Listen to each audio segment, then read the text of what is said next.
Hi, good morning and afternoon, everyone. Thank you. Sorry for joining a couple minutes late. We are excited to have you all here. I wanted to first introduce myself. My name is Christine Paulson. I am the Marketing Director at Totango, and I am going to be today's moderator of the fireside chat between our two speakers. First, before we dive into the presentation, I just wanted to let you know that we have an hour reserved for the event, but it should probably take a little bit less. And I wanted to encourage everyone to submit questions throughout the webinar in the bottom left corner in the chat window.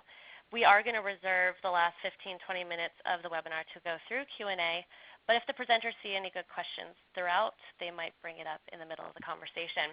We are going to be sending out the replay link to everyone that does attend and could not make it today. So let's go ahead and get started. We are here today to talk about simplifying the complexities of customer success in the enterprise.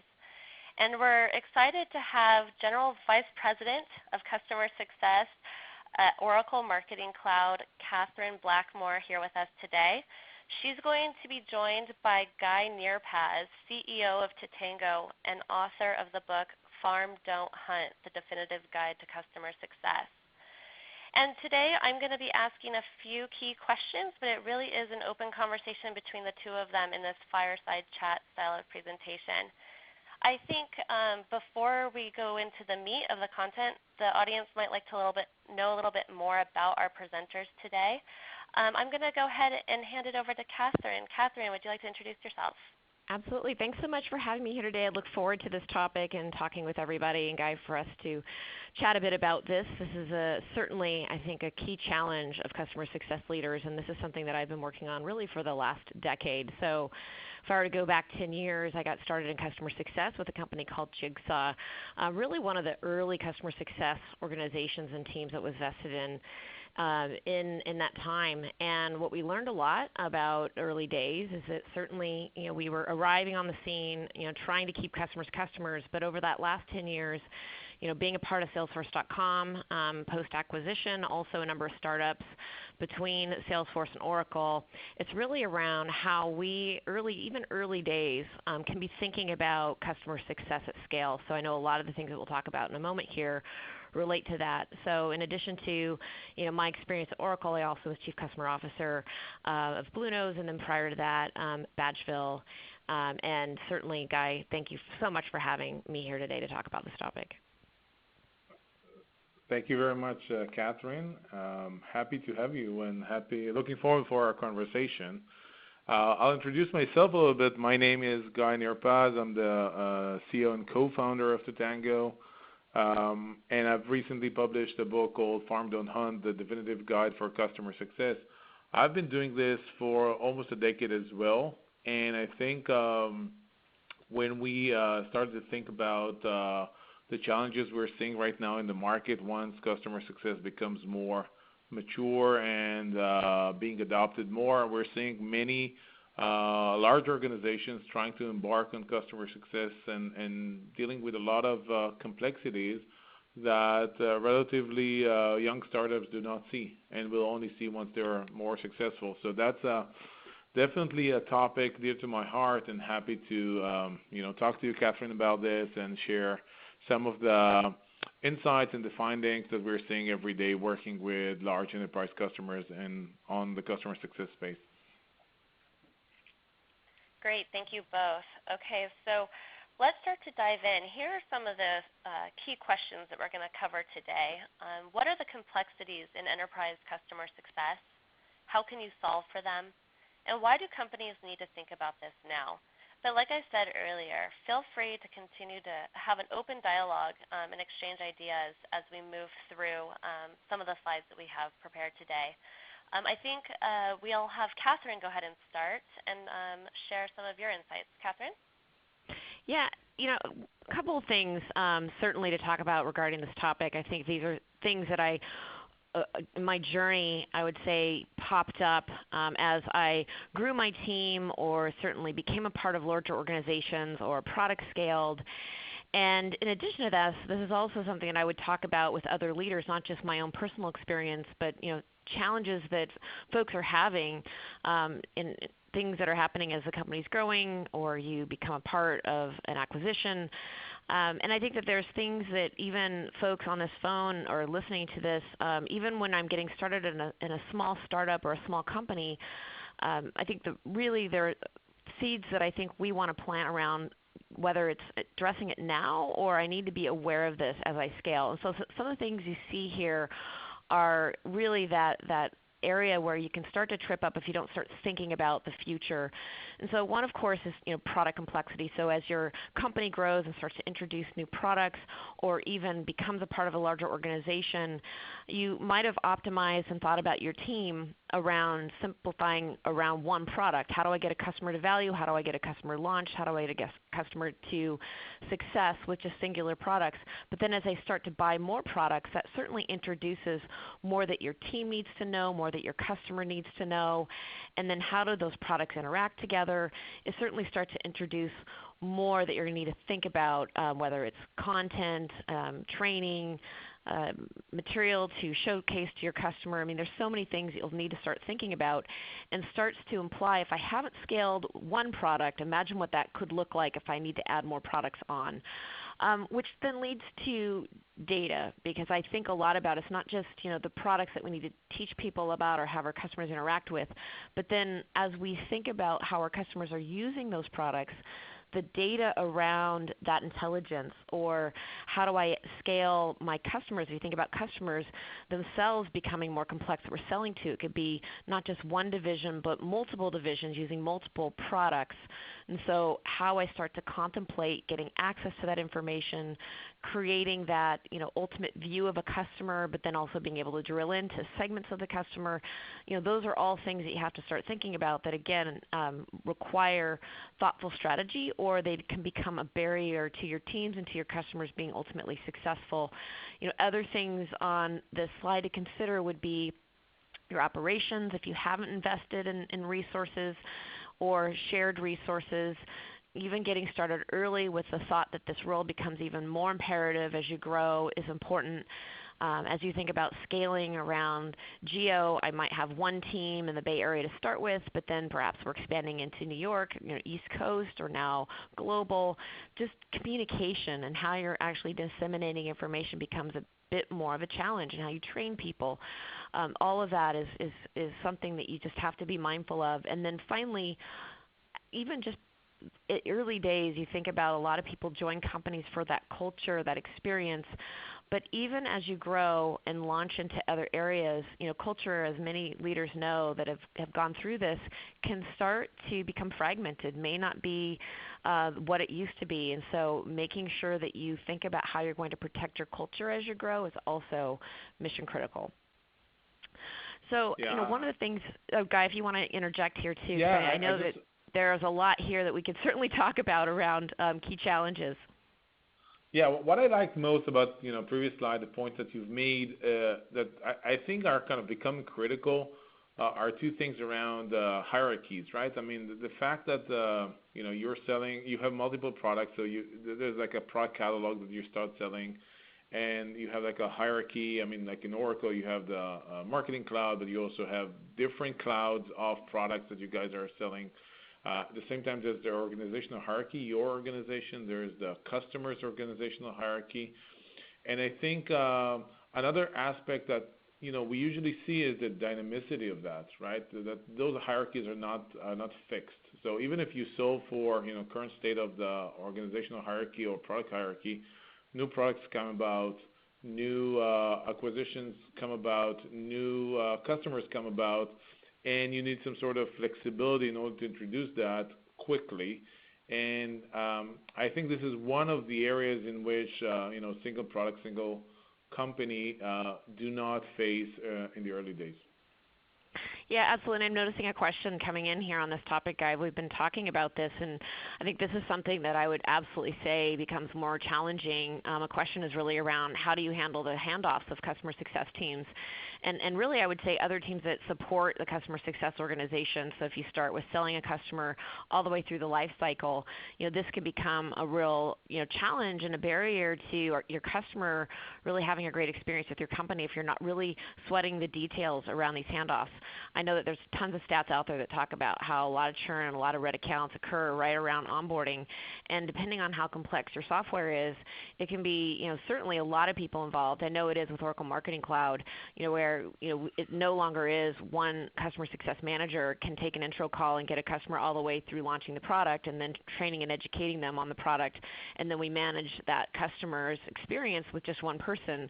With large organizations, you're working certainly with complex selling teams, getting all the intelligence from the sales team so you don't have to repeat yourself when you onboard a customer is that first natural critical handoff. But even working with services organizations, making sure that there's great project management and communication between the teams that are there for a temporary state. I'm here to actually execute against a project, but then long term I'm here as a customer success manager through the life cycle. I may not make sense for me to be on every call with the customer, but I have to know what's happened during that call. So again, I'm not asking that customer to repeat themselves.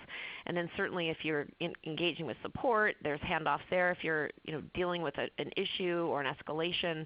So what I think a lot about, and I know, Guy, we're probably going to talk about this too, are those playbooks between teams that really allow you to operationalize, which is kind of going to that fourth bullet point down, that business operations piece of it, so that all that complexity, we talk to our customers a lot about this at Oracle Marketing Cloud as we've launched our new framework for success.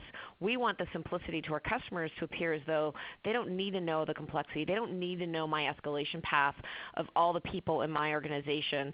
What they need to know is their customer success manager, and then they're there to make sure that all the things that are happening in the background happen seamlessly. Agreed.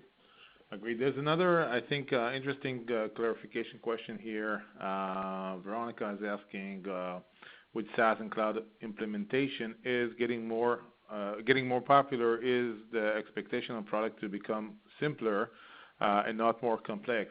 I think, depending on the business process that the product is solving for, what we're seeing in large organizations that, once you have more than one product, once a company starts selling 3 or 5 or 11 or 25 or 65 products, then all of a sudden it becomes a completely different challenge, both in terms of adoption and upsell, success, cross-sell, and so forth. We'll talk more about this later. Yeah, definitely. So, one of the things, Guy, we talked about is to share a little bit about, my experience at Oracle Marketing Cloud, because I would say that this is probably one of the larger teams out there that are dedicated towards customer success and the success of our customers. And so my responsibility includes, it's a global role that really is with customer success, global support. We have some operations resources, as well as what we consider to be folks that are helping our customer success managers that have deep product expertise. These are our adoption advisors. And then we also have transformation advisors, which I'll talk about in a little bit, which is not just about our technology, but also about the business processes that have to be contemplated when you're adopting tech, and it's that change management expert. And so, before we get to, how we're doing it, let me talk a little bit about, when I arrived now about a year ago.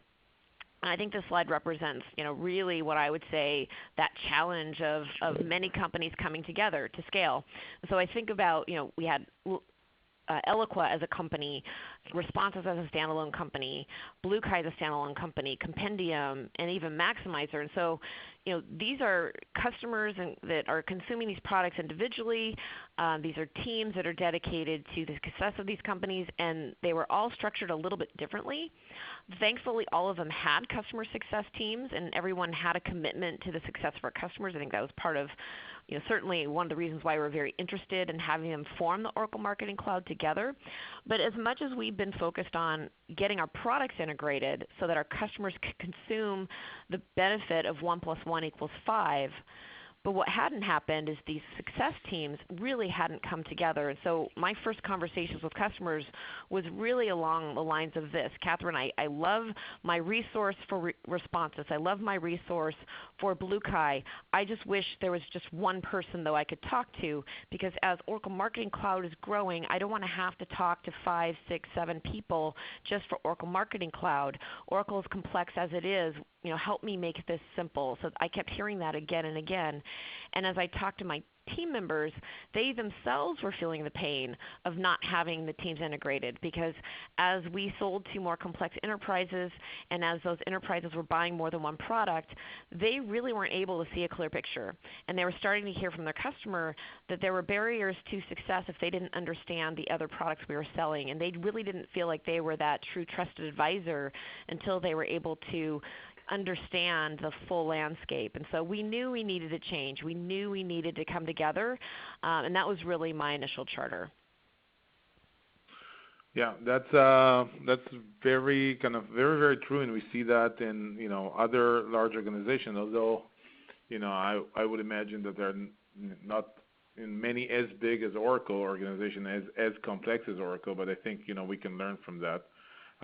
In addition, what we see that a lot of when we sat down a few months ago to think about the value proposition that we want to bring to the market, there were so many angles and dimensions. And at the heart of that, what we felt is basically we're describing a lot of complex areas, right? When organization becomes bigger and customer success requires to support more complex organizational structure, companies get to a point where the results are not predictable anymore. One of the advantages of recurrent revenue business model and specifically putting customer success organization is the ability to influence the predictability of revenue, and they don't see that anymore. They are unable, and maybe you've experienced that as well, Catherine, before. It seems that the impact that those teams have is limited, and it gets to a point where it's really not growing anymore. The feel of the teams are that they are being caught by surprise and they're very reactive. No clarity with regards to prioritization. There's no kind of organizational prioritization. It's people are inventing their own success plays as they go about. And overall, it feels that it could have been done much better and way more efficient than that. I would assume you've experienced some of these challenges once you got on board a year ago. Yeah, I did, and I think that the lessons to learn from when I was a part of Salesforce.com certainly would play into this, and things that were I could be very empathetic to the team that had been through a lot in terms of just operational integration and becoming a part of a much larger company. And I think it is tough. It is tough to not have the same tools you had before, or have it at scale in a way that you need to take advantage of all the data and information so you can be on top of what's happening with your customers so you don't feel surprised. And then it can certainly start to erode the confidence of your teams and also erode the culture that you've created around the customer. So I think that the challenge is making sure that whether you're growth by acquisition or growth is organic, it's really making sure that you think about the individual's experience in managing your customers. So one of the things that became very clear as we were starting to form this team is that in some ways our operational side of getting products integrated and just getting the team inside Oracle, and we experience this at Salesforce too, unfortunately sometimes that employee can sometimes feel lost in not having that employee journey, no different than your customer, mapped out alongside your growth path. It's mission critical, because I know there's plenty of evidence and articles written about the impact that employees have on your customer success, and this couldn't be more true at scale. Because now, if I've got 400 people in my organization, it's just not as easy as me swooping in and talking to a customer to reset things. I have to have my managers and my team really be my proxy and having that same language to the customer so that they feel that they can deliver on the customer promise, the questions I would naturally ask, how to get a customer back on track, how you would help them evangelize what they've done. So if you think about all the ways that you need to have your team be very consistent, and then know that it's how you would really map their journey and understanding that, and then how would you inspire them through, again, things you would naturally do for your customer. If you do that for your employee too, imagine the delight that they will have in servicing the customer and helping achieve business goals because they are so excited about being a part of this team. So I just think it's something that we probably don't do enough when we think about serving our customers, is also serving our people. So you came up with a framework that you present to the Oracle customers on stage, I believe, a few months ago, right? I did. So why don't I share that with folks, because I think this will help provide some context here, and I can walk you through some of the pieces that we put together, maybe even answer some of the questions that have been popping up since we've been chatting. So what I think a lot about, and I think this comes from, again, 10 years of probably doing some things right and then making mistakes along the way, and I could probably say I learned a lot from the mistakes that have informed what you see on the screen here. And that is, the foundation of everything we needed to do was centered around the purpose of our organization. And to get there, to get to that point of where all those light bulbs were truly illuminating as one huge light bulb, there's no way you can drive change of leaders that have been so excited about building their own success organizations to come together as one until we really understand that our charter here is about not Oracle out, but customer in. We've heard the customer. We need to change for the customer. It's not just about rearranging things for ourselves. It's about the customer. So everyone got that. So then how do we then come up with our new language about serving the customer? What is that customer promise? And that's where this purpose became such an important background and foundation for everything we needed to do. So, this was a little less than a year ago. Got all my global leaders together in the room. There was about 20 of us together, and we identified all the things that made us great as individual companies. What was our values? What were our culture before? And then we deliberated and agonized over every single word you see on the screen here, because it needed to mean something. It needed to be something that resonated with every person, so we wake up every day knowing that this is our charter, which is to earn lifelong customers by orchestrating their marketing transformation. And before we rolled this out to the team, though, it wasn't enough that my organization and the global team really resonated with them. We also needed to make sure that my global peers also were aligned with this. So sales, services, product, my general manager, effectively CEO for this business unit, did we all agree that this is our customer charter? And that endorsement was so important because that then needs to fund everything else you see here. So once we definitely gained that alignment and agreement, then we went out and did the hard work around the people. We knew we needed to come together and have consistent roles, but these roles had to represent how we were going to achieve our customer promise. And so, unique to us, what we certainly identified is this notion of account ownership, because my team owns commercial management in addition to the success of the customer. And so that really requires a unique skill set, and we had to all optimize globally around what that person does. But in addition to that, we have folks that are helping us behind the scenes coordinate around renewals. There's a lot of operational things we have to do at Oracle, and a lot of times that gets in the way of us actually spending time with the customer. So we identified the fact that we also need folks helping us on the backside of helping either transact or help us be very clean on our operations.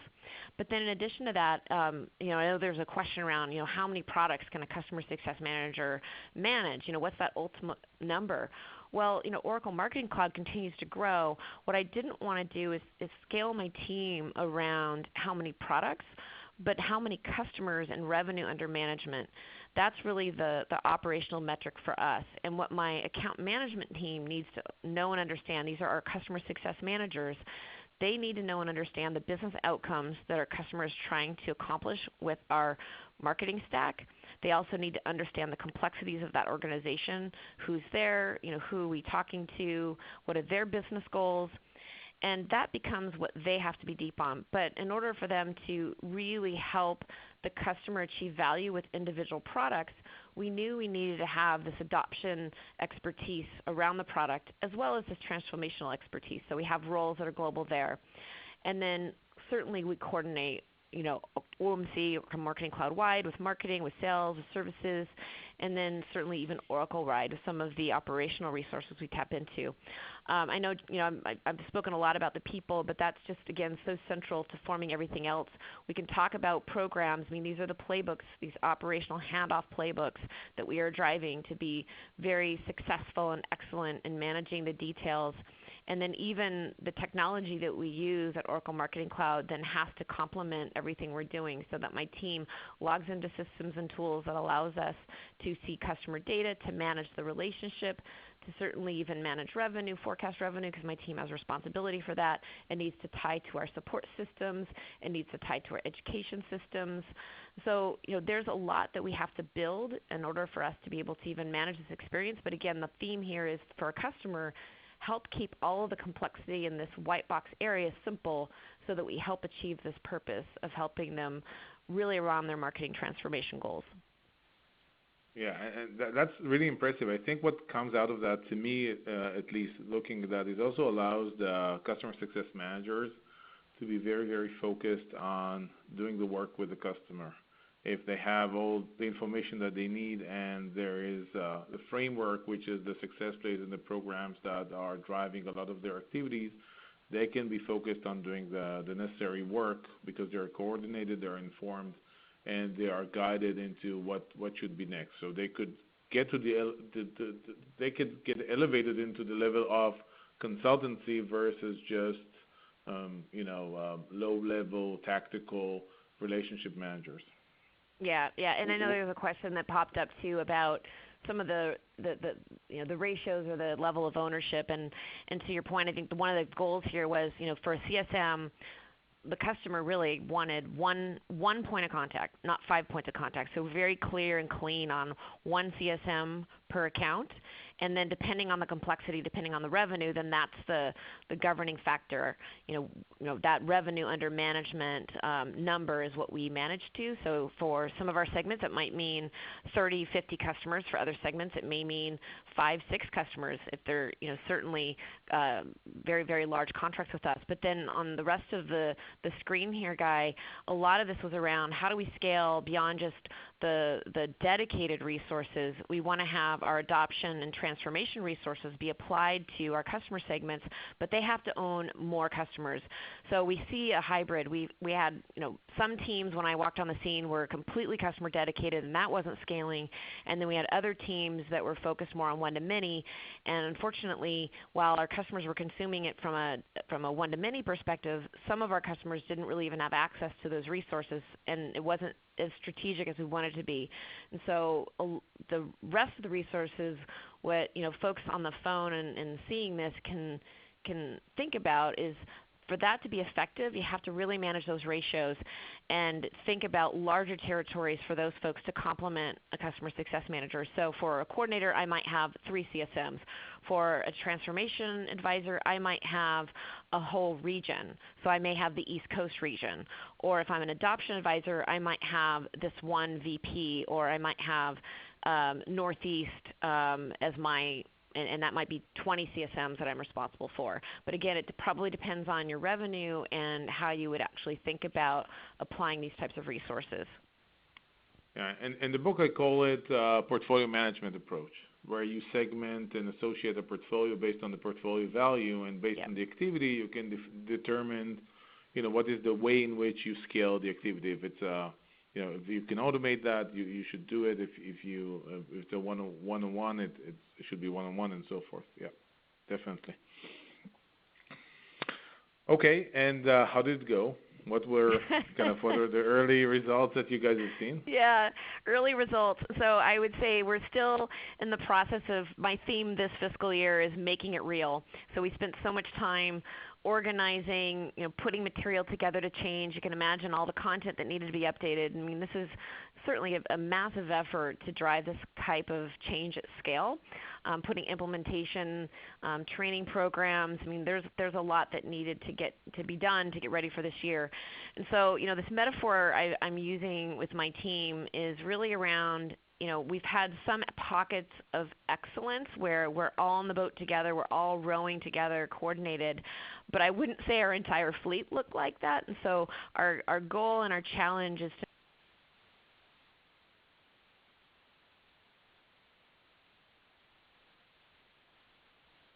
efficient in terms of how they glide through the water and managing that customer relationship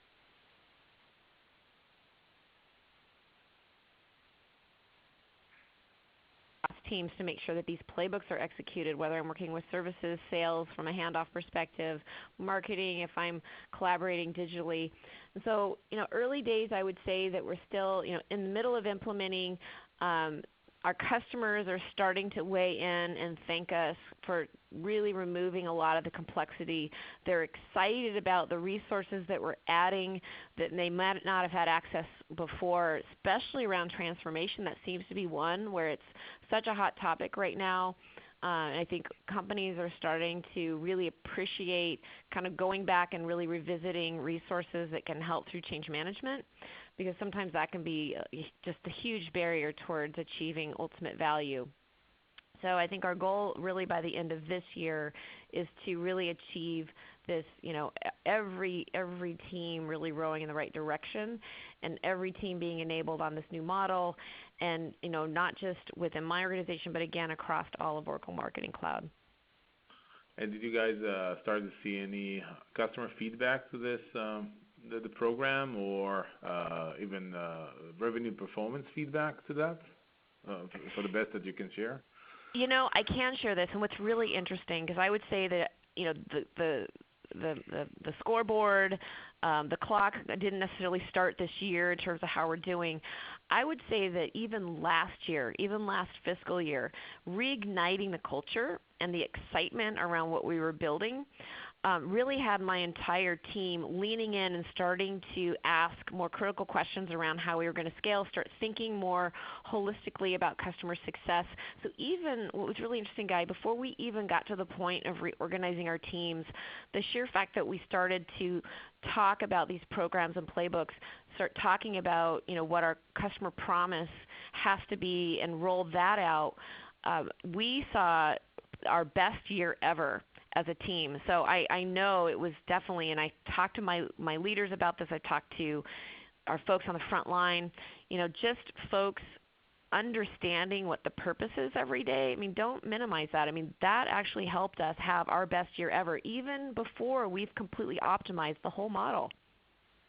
Yeah, I would agree. I mean, I would even kind of take it to the next slide, saying that by just recognizing that keeping active subscribers to renew and upgrade and not cancel, even if you have the adoption and the stickiness, just by recognizing that and starting to put something in play there has a huge impact. I think this is basically what the market is seeing right now. This is the motivation that a lot of large organizations are seeing into, getting into the customer success and trying to figure out what should be the operational framework to think about this. And it's very encouraging to hear from you that, by just pinpointing the team and orienting them towards a shared and a common goal, you already start to see meaningful results.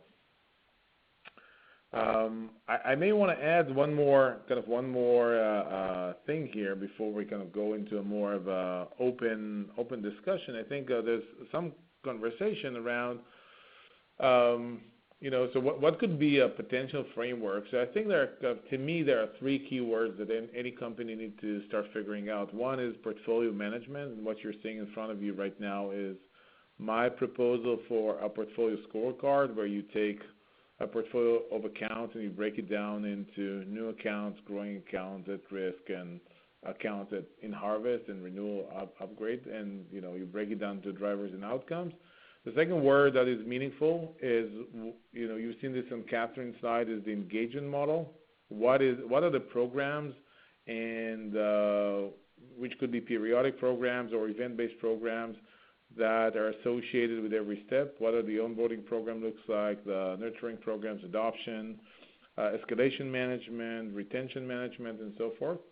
And the third point is a metric that measures the efficiency and success of those programs, the metrics around onboarding, the metrics around adoption and nurturing, the metrics around save rates and escalation volume when we talk about escalation, and of course the financial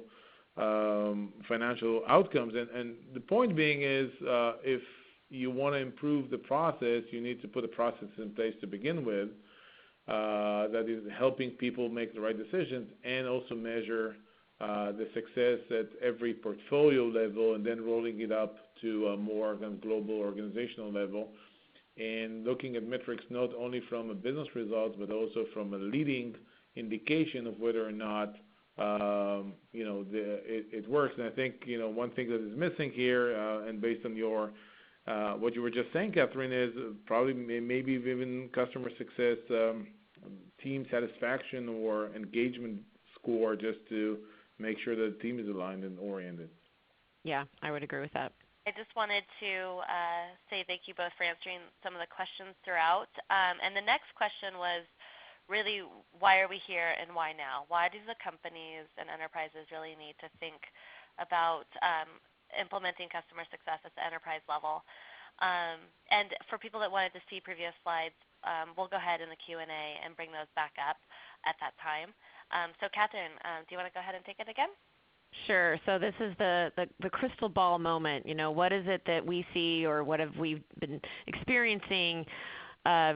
Perhaps companies like Oracle Marketing Cloud or Salesforce, or larger companies where you start to scale. I think that is the crystal ball moment, because there are things that we're bringing up on this webinar today that are little gems to plant the seed towards what I think every leader should be thinking about. I know I have been, in every experience I've had. It's like, I don't know if, Guy, if you know the movie, Live, Die, Repeat, that movie. I think about that in customer success, where every single experience I've had, what did I learn here? All right, let's do it better next time. Let's do it better next time. It's, that how do I take all the learnings from the last 10 years and help make this to be the moment where you think about all the pitfalls, and then how do we avoid them, or how do we optimize where we know that this could have been a growth moment had we had done it differently. And so, some of the things I think about are, I'm going to go back to employee first, because in many ways it's the one thing that gets overlooked. I think early days when you've got 3 people, 2 people, or you're the only person, I've done that job too, where I'm the first person on the scene and I'm the one actually renewing and managing a customer. Even just having someone early days think about enablement, if it's you the leader or even that first person hired, what's the wiki? What are we thinking about training people? How do we keep that going? And I think we think a lot about customer knowledge base and all of the collateral we're providing to the customer, which obviously can serve the needs for your employees too. But I don't think it's ever too early to get started on your company culture around your team and what their journey looks like. And I know a lot of companies do such a great job of that. I think it bodes well when you start to scale, because those are the seeds you've planted and now they're growing. And I think, Guy, the fact that how you would actually add that to one of the metrics you're looking at and holding yourself accountable to, I think that's really important. And I think the other thing too I would say is it's never too early to start to really apply governance around data. I think Guy, you and I talked about this on stage when I think somebody asked the question about, what's the ideal data set? And to me it's like the one that nobody's ever touched yet, because the second you start selling customers, it starts to get hard. It starts to get hard because if you're looking at CRM data as a data source, it can get, and you're starting to be more complex in your selling motion. You could have 30 instances of the same enterprise, which is the right one to attach all the data to. I mean, there's just a lot that you need to really start putting a strategy around. And if you're not the person to do that, make sure that you start thinking about who you're going to partner with to make that happen, because if you don't have the right investment even early, it's going to become a real problem as you grow. So those are just 2, but I'm sure, Guy, just to have you maybe chime in, we can talk about some others as well. Yeah, definitely. I think coming from engineering background, I see 2 very similar, I would say, analogies into customer success. The first one is that you need to have a process in place, and it needs to be a agile improvement process, meaning by saying agile, I mean iterative and incremental. meaning that every new iteration, and Catherine, you mentioned that every new iteration you improve it a little bit in order to get a more optimized process, and you continue with this ongoing optimization because it never ends, because the business keeps on changing and you're growing and scaling and so forth. And the second part is, I think, is the concept of debt, right? If you don't do this early, you get to a point where your data doesn't connect, and the process is very rigid. And I've been talking to VPs or SVPs of customer success that can only run a single initiative a year.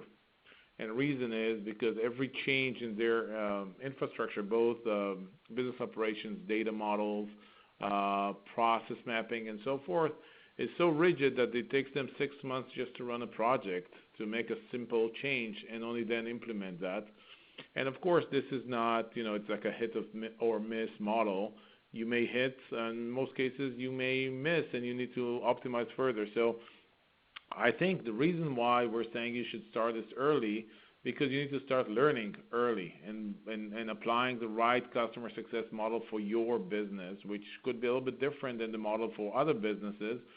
And by growing, you will be able to build a more refined process, team, compensation model, expectation, that you will be able to improve over time. And by not doing that, you will get to a point where many organizations get at some point that they need to invest a lot of money and a lot of resources just to stay exactly where they are without their ability to move forward. Such a great point. Great. Thank you both. We have a lot of questions that have come in, so Guy and Catherine, feel free to go through those. I am displaying right here both Catherine Blackmore's and Guy Nirpaz's contact information. If for some reason we don't answer your question today, feel free to reach out to them and continue the conversation. But let's go ahead and dive in. Guy, did you see a question you'd like to start off with? There's a great question that is being asked. Which tools should you use in order to measure performance, adoption, automation, metrics, and so forth? So obviously, I would say that this is our intention in Totango to build those such tools. So it's a short question and a short answer. Use Totango. And I would say the investment in this is really critical. I think that when I sometimes think about how, as a leader and talking with many leaders about the type of tool set, platform needs that you have, I'm super excited about, obviously, where we are as a profession and as an industry, because there is finally things that are more purpose-built for us, instead of having to MacGyver things that weren't built for us. And so when I think about the future of customer success, it really is having that seat at the table around the things that we need as operators to run our jobs. And I kind of jest about this, but it is true. When I think about talking to a CFO or talking to a CEO, and to have that conversation and say, if you were to hire the best in breed CMO, which is I know what you want to do, would you tell them that the tool that they need to use to build their team and actually nurture and engage the market is with an email inbox? No, of course not. Of course not. And if you were to hire the best in breed salesperson and really capture that right CRO for your company, would you tell them that they would have to use the spreadsheets to manage their business? No, of course not. So as we think about our profession and as leaders, we need to really make sure that we have that right investment. And I'll go back to that, that purpose charter. There's no way that we would be able to truly achieve operational excellence as an organization and deliver on helping our customers transform if we didn't have the investment and tools to go along with that. So I would just emphasize that the ability for us to measure adoption, for us to be able to really know that we're successful as a team as well as with our customers, you're never going to be able to scale that on a spreadsheet. Great, thank you. And one participant really wanted to know about, because of product complexity, Is there an optimal number of products to offer that you can then balance the upsell opportunities with complexity for your customer success and sales teams? How would you go about answering that? My answer to that would probably be more around the buyer and the persona and who you're talking to, because I think about that in terms of how we kind of scale and think of things at Oracle. And I think about that being really about the customer experience, because for a CMO, they want to be able to talk to, one organization or one team or one point of contact, really. They don't want to have to talk to, 20 different people.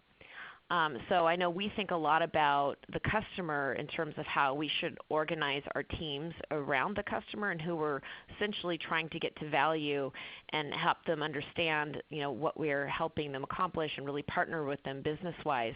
And so once, if it's, okay, we're talking about a CMO and that's who we want to really wrap our universe around, then, how I would think about a customer success manager fitting into that is that customer success manager really needs to be that advisor to all the surrounding resources. Our customers tell us they really, really do want to have one CSM to talk to that understands the full stack. Now that's a lot, but knowing, what Oracle Marketing Cloud, all the products and how it's helping deliver success to our customers, yes, that is the training challenge of my team and what we have to do, but I think it also informs how much product depth and knowledge can any one CSM have. I would love to think that we're going to hire unicorns or we're going to breed them here at my team, but I don't think that's realistic. And so I think it's probably less to me about number of products, but how we can actually teach our CSMs to drive conversations with our customers, whether they're directors, VPs, or CMOs, on the business outcome they want to achieve with our technology, the pain points that our technology solves for, what we've helped other customers achieve, those customer stories. And then as we start to pull the thread and get into details around, okay, well, help me understand how your product does that. Can you go teach my marketing operations person that? In a simple world when it was less complex, maybe we had our CSMs doing that, but at scale that's hard to do. You have to have additional resources, and we've built this adoption advisor, transformation advisor team to be that overlay to that customer success manager. They are gold and metrics on retention as well, so they're very well aligned to what we all need to do. They have more customers that they're responsible for. They have multiple CSMs that they're attached to, but they have very clear entry and exit points. And so if I'm having a conversation because I'm onboarding and I purchased these 3 different products and I really need to have my marketing operations person dig in deeper on this one product, then that customer success manager will then know to reach out to their adoption advisor that represents their area and have that we call them facilitated discussions around key business pain points that dive in deeper. Now, the other thing I will also mention in that, though, is that because we're talking about customer success at scale and companies at scale, there's a point where we know it won't make sense for our adoption advisors and transformation advisors to actually do the work of paid services, and that's a really important point. Because for this math to work, we have to have an engagement that has a clear start and stop, and then that can lead to either the customer deciding, because we think about this team helping the customer become aware of unknown value of what the software can provide, and perhaps in some cases the unknown investment. They may not realize they actually need to train their team and they need to pay for training to do this, or they need to go do it themselves online and learn, or if they don't have time for that, they need to pay for our services team to help, or they need to engage with a customer and we can make introductions. And so we see this group as also helping our customer really get that right mix of services to help them ultimately achieve their business goals. Great. Thanks, Catherine. I'm looking here at some new questions that have just come in. Actually, one just came in about your transformation advisors. Are they, it says, can you explain in more detail what they are responsible for and at what points they engage with the customer? Absolutely. So this is something that we actually piloted with our B2B customers and some of our largest customers. And what we found in doing this is that we have modeled out the adoption journey for our customers. And so similar, it's very kind of drinking our own champagne in many ways, but thinking about that customer life cycle and how they would actually change as an organization, how we would help them think through leveraging software, but then all the things that they would need to almost retire from business practices, what are the things they would need to think about in terms of team structure. And so, that change management journey is something that we've been mapping out, and this transformation team is really engaged at key points where we've identified either the customer isn't aware that they are stuck in change management and we want to start that initial conversation, or they have a current initiative and we are there to help keep it going or moving it forward.